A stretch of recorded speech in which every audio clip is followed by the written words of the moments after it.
Prismatic.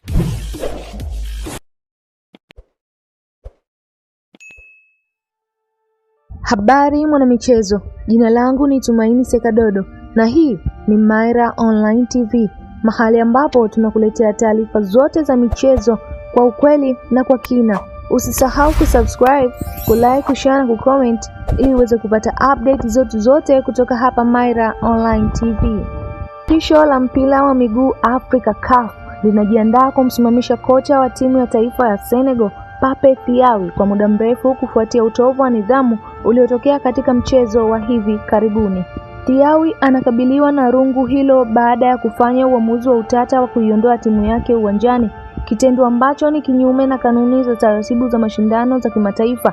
Ingawa tume ya nidhamu imethibitisha kuwa adhabu hiyo itakuwa ya muda mrefu, idadi kamili ya mechi atakazokosa bado haijawekwa wazi hadi taratibu za kisheria zitakapokamilika.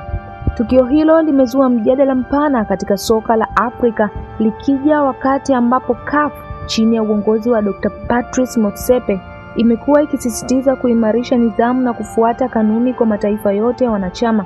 Kusimamishwa kwa Thiaw kutaacha pengo kubwa katika benchi la ufundi la Simba wa Teranga yaani Senegal wakati wakijiandaa na michuano ijayo, huku wadau wa soka wakisubiri tamko rasmi la CAF ili kujua hatima ya kocha huyo ambaye amekuwa na mchango mkubwa katika mafanikio ya timu hiyo.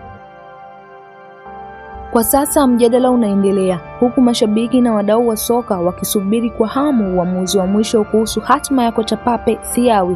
Je, atasimamishwa au ataendelea kupewa dhamana ya kuiongoza timu? Endelea kufuatilia chaneli hii kwa taarifa sahihi na za haraka zaidi za michezo.